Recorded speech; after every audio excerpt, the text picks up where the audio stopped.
Ayan mga kalola, ang topic natin ngayon ay yung nakalagay sa still need. Pipindutin natin yung reward.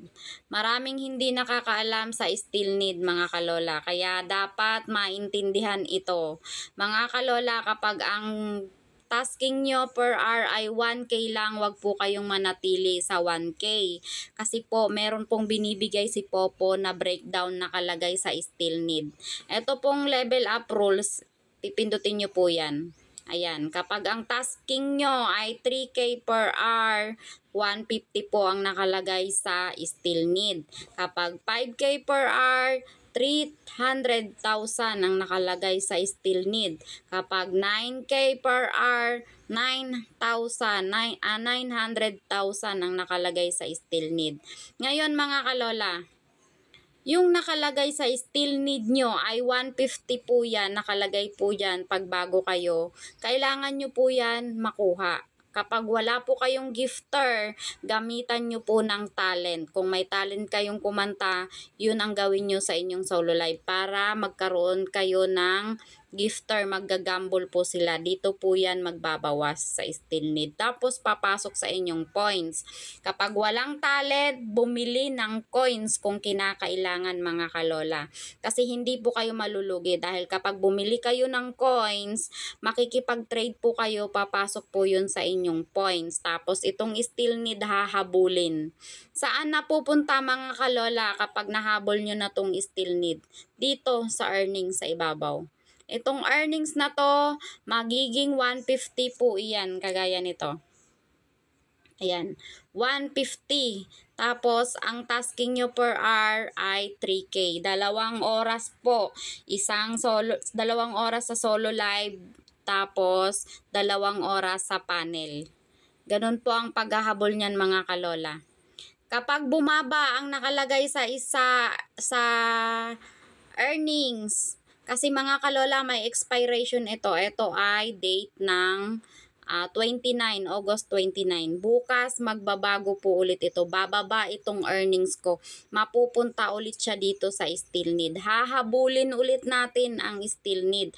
Araw-araw po yan nagbabago mga kalola. Kaya ang titingnan palagi yung date, earnings, at still need. Tapos hourly wage. Kapag naghahabol kayo ng 3,000 per hour, dito po kayo titingin sa dalawa na to. Kapag nakalagay po dito ay 149, hahabulin nyo po kagaya nito. Ayan.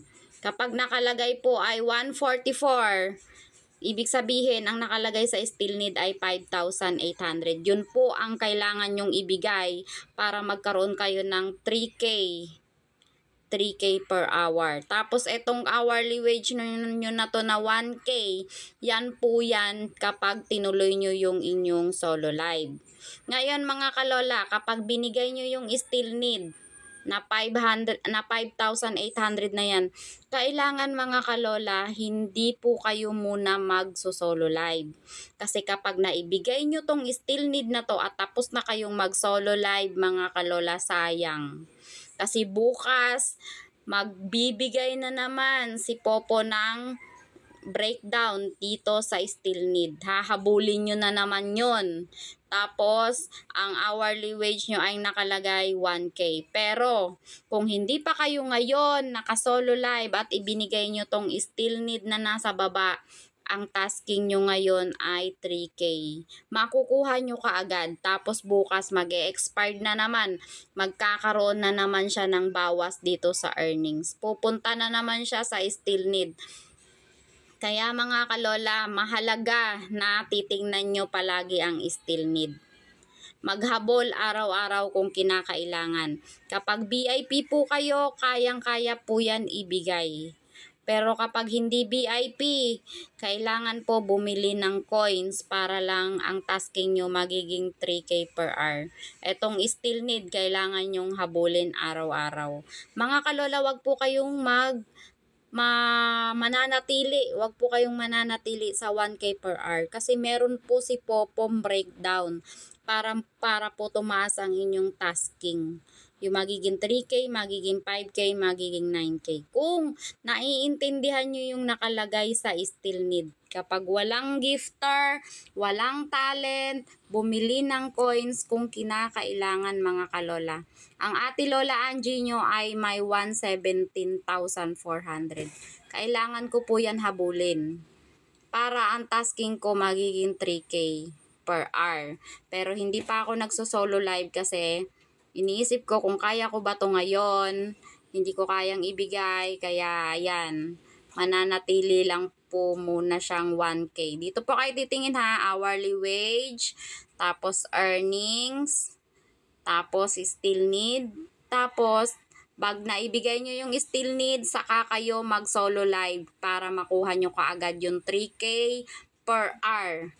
Tapos bukas, babantayan nyo ulit ito bago kayo mag solo live. Yung earnings, kailangan maging 150. Kagaya nito. Kailangan magiging 150 mga kalola. Ayan. Magiging 150 para ang nakalagay dito ay 3,000. Tapos meron na siyang solo live na 3,000 per hour. Itong dalawa. Hindi kasi siya nag-solo live kaagad.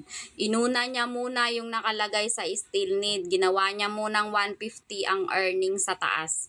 Para ang tasking niya ay 3K. Ganun lang mga kalola ha. May expiration. Kailangan habulin ang nakalagay sa still need. Kapag nakuha na yung 150 sa still need, titingin na palagi sa earnings. Huwag hayaan bumaba sa 150 ang earnings kinabukasan. Bago mag solo live, titingnan muna para ang tasking nyo sa solo live ay 3K. Huwag pong manatili mga kalola, ang dami nyan oh. Hanggang 5,000 lang minsan ang Ate Lola Angie nyo, yun lang ang kayang habulin.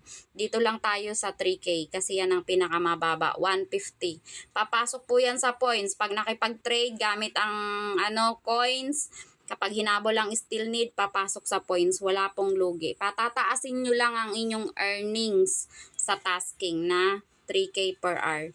Ganun lang mga kalola ha, ang paghahabol ng still need. Kailangan bantayan ang earnings, bantayan ang still need, at bantayan ang per hour kung ilan. Kapag 1,000, maliwanag na 1,000 lang yan, isang oras.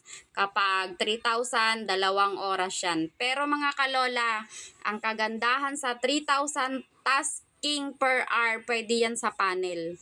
On cam, magka-counting po yan sa solo live dito sa baba. Kapag nasa panel, pwede po kayo na on cam, kayo ang host, magka-counting po yun sa solo live dito. Dito po, magka-counting siya. Pwede siyang i-solo live, pwede siyang i-on cam sa panel. Yan ang kagandahan ng 3K per hour tasking. Ganun lang mga kalola ha. Paki-follow at paki-subscribe nyo po ang inyong Ate Lola Angie. Bye-bye po.